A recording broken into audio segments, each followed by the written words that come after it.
ইরানের সঙ্গে যুদ্ধে মার্কিন সামরিক বাহিনীর গুরুত্বপূর্ণ ক্ষেপণাস্ত্র প্রতিরক্ষা ব্যবস্থা ইন্টারসেপ্টরের মজুদ বিপজ্জনক মাত্রায় কমে গেছে। ট্রাম্প বরাবর এ দাবি অস্বীকার করে আসলেও এবার বিষয়টি নিয়ে খোদ মার্কিন গণমাধ্যম সিএনএনের প্রকাশিত এক প্রতিবেদনে দাবি করা হয়েছে, থার্ড থেকে প্যাট্রিয়ট প্রায় সব ধরনের ক্ষেপণাস্ত্র প্রতিরোধী ব্যবস্থার মজুদ দ্রুত ফুরিয়ে আসছে।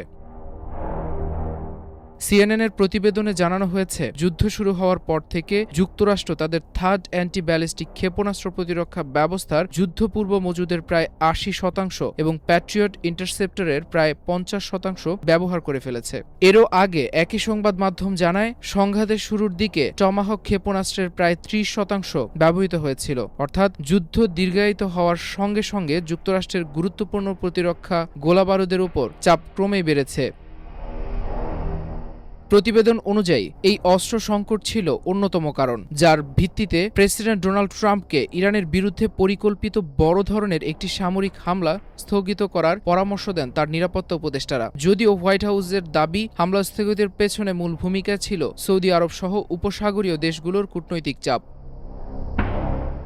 গবেষণা সংস্থা centre for strategic and international স্টাডিজের হিসেব অনুযায়ী যুদ্ধ শুরুর আগে যুক্তরাষ্ট্রের কাছে প্রায় ২,২০০টি প্যাট্রিয়ট এবং ৪৫২টি থার্ড ক্ষেপণাস্ত্র মজুদ ছিল। সিএনএনের দাবি, এই মজুদের বড় একটি অংশ ইতোমধ্যে ব্যবহৃত হয়েছে।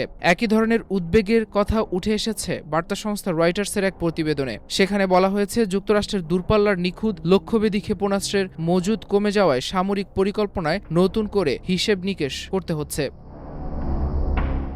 এদিকে উপসাগরীয় মিত্র দেশগুলোর ওয়াশিংটনের কাছে উদ্বেগ প্রকাশ করেছে। তাদের আশঙ্কা, যদি আকাশ প্রতিরক্ষা ব্যবস্থার মজুদ আরও কমে যায়, তাহলে ইরানের সম্ভাব্য ক্ষেপণাস্ত্র বা ড্রোন হামলা প্রতিহত করা কঠিন হয়ে পড়তে পারে। বিশেষ করে মধ্যপ্রাচ্যে অবস্থিত মার্কিন সামরিক ঘাঁটিগুলোর নিরাপত্তা নিয়েও নতুন করে প্রশ্ন উঠছে, কারণ এসব ঘাঁটির নিরাপত্তার বড় অংশই নির্ভর করে যুক্তরাষ্ট্রের আকাশ প্রতিরক্ষা ব্যবস্থার উপর।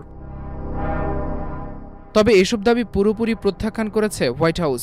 মুখপাত্র অ্যানা কেলি বলেছেন, প্রেসিডেন্ট ট্রাম্পের সব কৌশলগত লক্ষ্য বাস্তবায়নের জন্য যুক্তরাষ্ট্রের কাছে পর্যাপ্তেরও বেশি গোলাবারুদ রয়েছে। তার মতে, যুক্তরাষ্ট্রের সামরিক সক্ষমতা নিয়ে কোনো ধরনের উদ্বেগের কারণ নেই। একই সঙ্গে তিনি জানান, দেশের প্রতিরক্ষা শিল্পে অস্ত্র উৎপাদনও দ্রুত বাড়ানো হচ্ছে।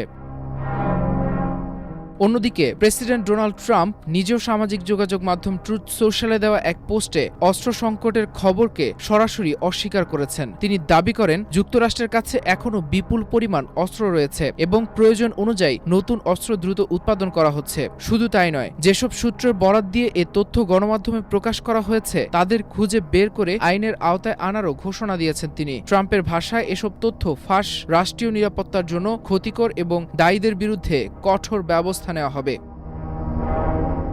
মাল্টিমিডিয়া ডেস্ক, আমার দেশ।